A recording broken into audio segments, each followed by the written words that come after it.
There she is, the city beautiful, Chicago, Illinois, where tonight Comcast Sportsnet presents White Sox baseball. It's Jose Abreu, Avi Garcia, Melky Cabrera, and the Sox as they get set to butt heads with Matt Holliday and the first place St. Louis Cardinals. Hi, everybody, and welcome. I'm Ken Harrelson with Steve Stone as we get set to bring you the finale of this brief two-game set. In the opener last night, they jumped out to an 8-2 lead. We tried to come back. It was an 8-5 ball game. We just couldn't get there. But one of the bright spots for our Sox the last week and a half has been our new third baseman. Tyler Saladino has done just about everything right, and he can execute. Coming up from the minor leagues, he can bunt. We've seen that. He also is hitting the ball surprisingly well. Not only with base hits, but he's also hit the ball out of the ballpark, and that's been somewhat surprising. He's got a couple of home runs. He's driven in 4. He's hit in 7 straight after being shut out in his opening debut, and the defense has been outstanding. He can charge the ball. He has good movement to his left. There's not much he can't do, and so far in just 8 games, he looks like he's ready for showtime in the major leagues. Well, in that tough 4-game series against the Kansas City Royals, only one of our left-handers could beat him. And that was Johnny Danks. And 2 of the last 3 times, he's been very good. In fact, against a very tough Royals team, he didn't give up any runs. He only gave up 4 hits. He walked 4, fanned 4. But 2 of the last 3 starts, he's given up no runs at all. So John's throwing the ball a little bit better. He's keeping the changeup down and doing a pretty good job of it. And he'll be opposed by Lance Lynn, who we saw in St. Louis. He's a fastballer and a pretty good one. He threw the ball well against us in St. Louis, although he didn't have his great stuff. Yet his last 5 starts, he's 4-1, his ERA under 2. So this guy has done a pretty good job, and he's right in the middle of that rotation. This is the best team in baseball at this point, and hopefully tonight we can split this series with him. It's the last time we're going to look at him this year. All right, Wednesday Baseball on Comcast Sportsnet is brought to you by DraftKings as our Sox try to avoid being swept by these Redbirds after sweeping them in St. Louis. So sit back, relax, and strap it down. White Sox baseball coming your way.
Heart Pie, your Chicago area and Northwest Indiana Lexus dealer, who invites you to test drive a Lexus today.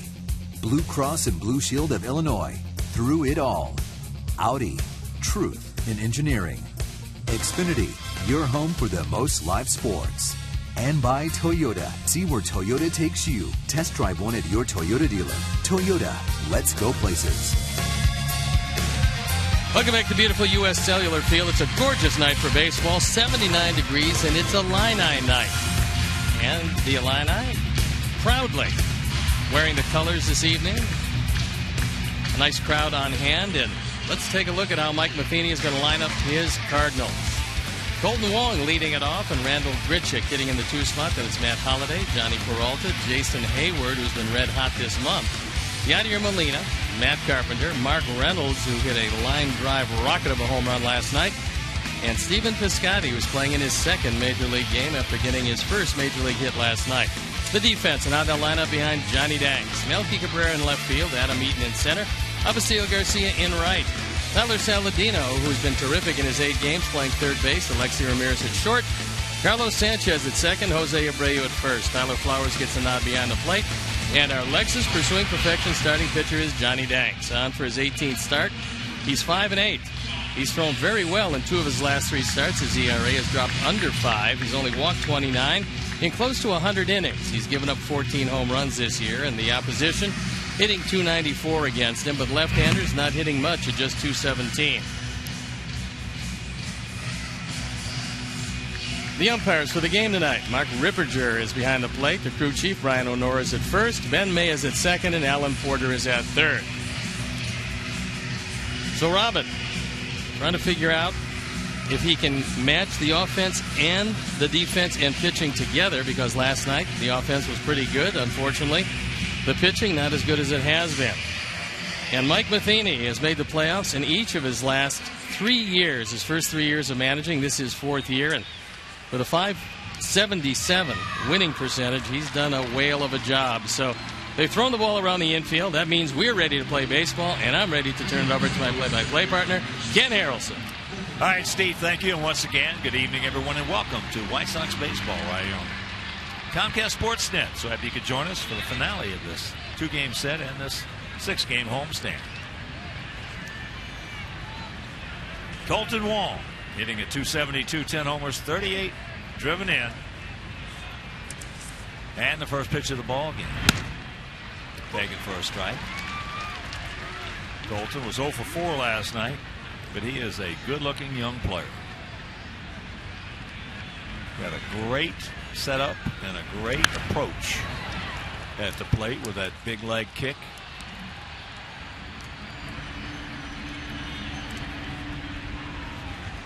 This stage of Colton's career, he's not going to walk too much. He's a very aggressive hitter. Just 24 walks and 338 at bats.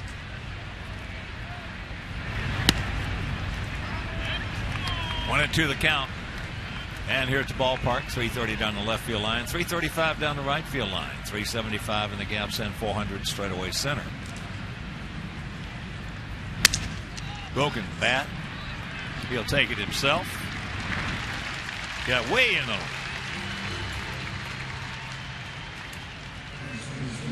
Cardinals come in hitting at .258 as a team with a 2.68. A 2.68 team ERA. Yeah, the batting average doesn't do much for you, although getting Matt Holliday back certainly is going to help him, but that pitching has been spectacular. They play good enough defense. They do get some big hits, but it's tough to score against these guys. Well, when your ERA almost matches your batting average, you got some pretty good pitching. Unless you're hitting .380.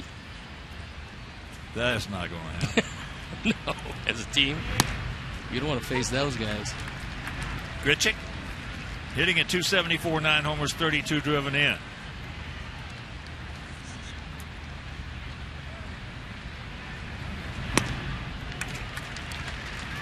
And the count 0-2. Cardinals are 26 and 22 on the road, and at home, this is vulgar, 33 and 12. Well, if there is a formula in how to win your division and how to play good solid baseball, it's certainly dominate at home and win within your division. And against the Central, the Cardinals 25-13, by far the best record against the Central of any team in the Central. Here you go. This is how dominant the pitching staff has been. Overall ERA, they're first in the major leagues. Starters ERA, they're first in the major leagues. And they're second in bullpen ERA, saves, and home runs allowed.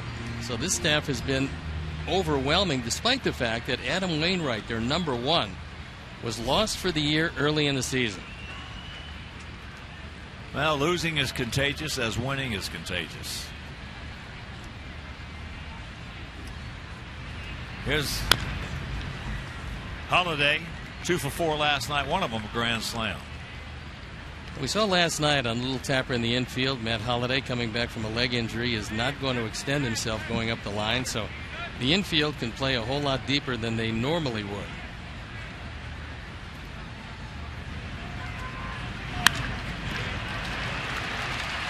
That changeup, weighted back and just flips it out there into left field. So the 2-out single. You see Holiday, the key here, his foot was down, but he kept his hands back. So he was moving forward, but keeping your hands back, you still get enough to hit the ball. And Matt Holliday's just a good, solid hitter. He's been that way for a long time, and they really missed him in the 6 weeks he was gone. Their record won't show that. No, it won't. So here's Peralta, 299. That's the thing about it. When you lose one of your horses like Matt Holliday and you still maintain a terrific record and lead in your division, when he comes back, it's almost like acquiring and making a big trade. It's going to be interesting to see what Pittsburgh does with the trading deadline coming up. Well, they've lost a couple of guys. In losing Harrison and losing Mercer, that's a huge loss for that team. So you'd have to figure out that they're going to get a bat. They certainly could use a shortstop, preferably one who could hit. But they are few and far between, and the teams that have them, the real good ones, they're not giving them up.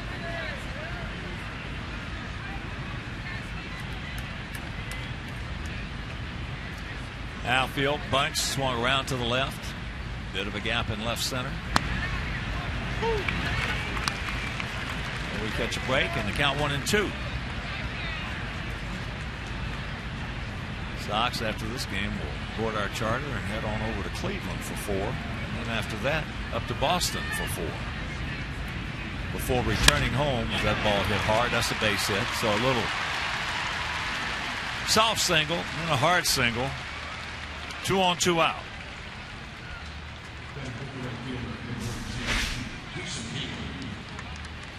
There's that curveball, and this time it didn't bite low and in like Johnny's has in the last couple of starts. He was a little unhappy with himself. He realized that far ahead, he probably wanted to bury it in the dirt. He got it too far up, and Peralta, who's been a very good hitter all year, took advantage.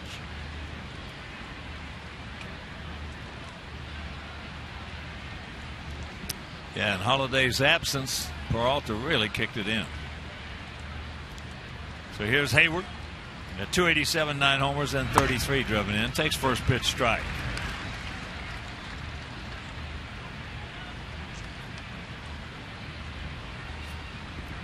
Outfield straight up, spread out. About equidistant.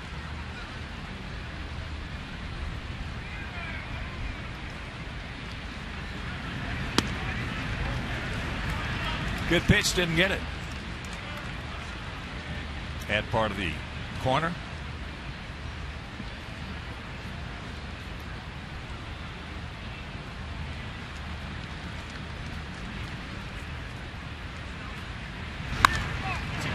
Watch out. Hang loose.